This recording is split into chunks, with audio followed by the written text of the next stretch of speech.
আসসালামু আলাইকুম, ওয়ার্ডপ্রেস টিউটোরিয়ালে আপনাদেরকে স্বাগতম। আমি আজকে আপনাদেরকে কাস্টম ট্যাক্সোনমি নিয়ে দেখাবো যে এটা কিভাবে কাস্টম ট্যাক্সোনমি কিভাবে রেজিস্টার করা হয় এবং এটা কিভাবে কাজ করে। কাস্টম ট্যাক্সোনমি হলো পোর্টফোলিও আমাদের পোস্টের যে ক্যাটাগরিটা থাকে এটাকে কাস্টম ট্যাক্সোনমি বলা হয়। যে আমি যদি এখন আনক্যাটাগরিজে ক্লিক করি তাহলে আনক্যাটাগরি যে পোস্টটা আছে ওই পোস্টটাই শো করতেছে ক্যাটাগরি আর্কাইভ আনক্যাটাগরি। ওকে, সো কাস্টম ট্যাক্সোনমি কাজ করানোর জন্য আমাকে ফার্স্ট অফ অল ফাংশনে একটা কাস্টম ট্যাক্সোনমি রেজিস্টার করতে হবে।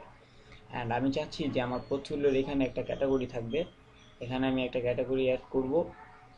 আমার যেই পোস্টগুলো থাকবে, যেমন আমার পোর্টফোলিওতে পোস্টগুলো আছে এক এক ক্যাটাগরিতে চলে যাবে। সো এর জন্য আমাকে ফার্স্ট অফ অল ফাংশনে একটা কাস্টম ট্যাক্সোনমি রেজিস্টার করতে হবে। যেমন আমি ওটার নাম দিয়েছি পোর্টফোলিও ক্যাট, এবং আমার এইটা হলো যে আমি কোথায় রেজিস্টার করতে চাচ্ছি কাস্টম ট্যাক্সোনমিটা।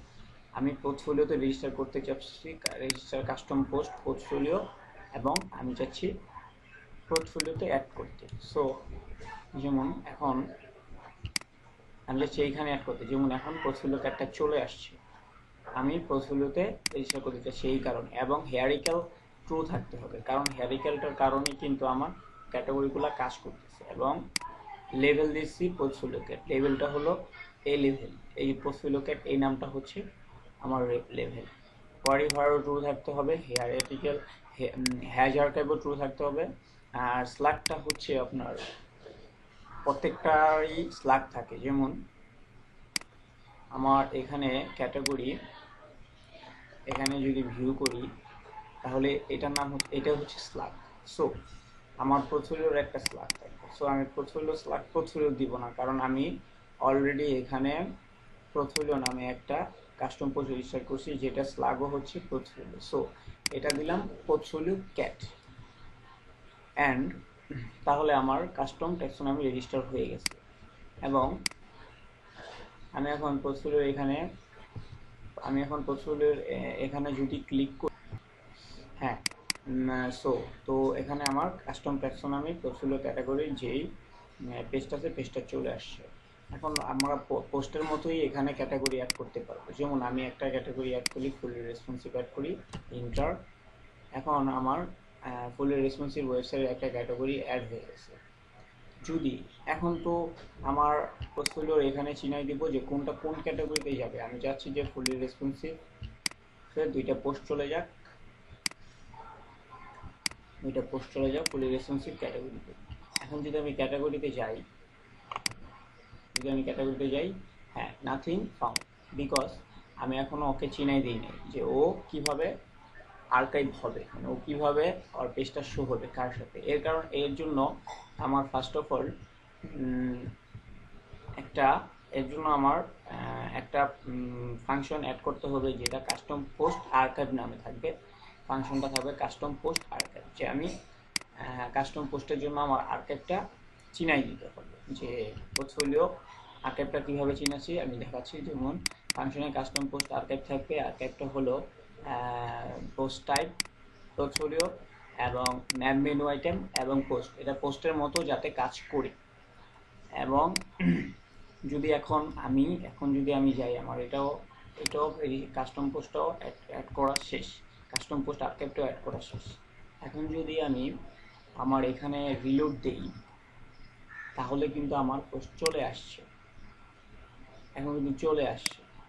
এখন দেখেন আমি কিন্তু এখানে একটা পোর্টফোলিও নামে আগে রেজিস্টার করে রেখেছিলাম। এটা কিভাবে রেজিস্টার করেছি, আমি এটাকেই কপি করে দিয়ে রেখেছিলাম। এখন যদি আমি এটাকে ডিলিট করে দিই, যদি এখানে আমি রিলোডও করি, তাহলে কিন্তু ও কাজ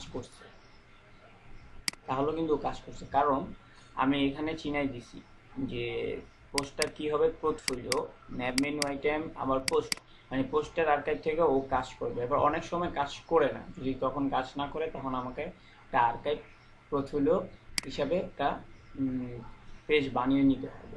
যেমন হয়তো বা আমি এখন যদি পার্মানেন্ট চেঞ্জ করি, যদি আমি পার্মানেন্ট ডিফল্ট দিই, সেভ চেঞ্জ, আমি যদি আবারও আমার পোর্টফোলিওর এখানে চলে যাই অ্যান্ড আমি যদি একটা ক্যাটাগরি অ্যাড করি এবং পোর্টফোলিওর এখান থেকে যদি আমি শেষে ওয়েব ডিজাইন নামে এটা দিই, আমি যদি এখন পোর্টফোলিওতে যাই, ওয়েব ডিজাইন অ্যাসেস ভিউ, সরি আমি এখন ক্যাটাগরিতে যাব, তো অ্যাসেসকে ভিউ করব। দেখেন আমার যেই পোস্টটা ছিল পোস্টটা এখানে চলে আসে। তার মানে কি? তার মানে আমার পোর্টফোলিও আর্কাইভ পোর্টফোলিও না বানিয়ে এটা কাজ করতেছে। এখন আমি যদি চাই যে আর্কাইভ পোর্টফোলিওর ডিজাইনটা চেঞ্জ হবে, অন্যরকম হবে, তাহলে আমার এটাকে কপি করে আর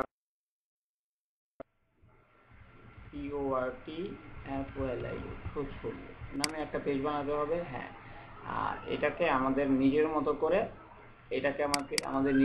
করে ডিজাইন করে দিতে হবে, এবং যাতে করে আমরা যেভাবে ডিজাইন চাই সেভাবে আমার পোর্টফোলিও ক্যাটাগরিগুলো ভিউ হোক। ওকে, এখন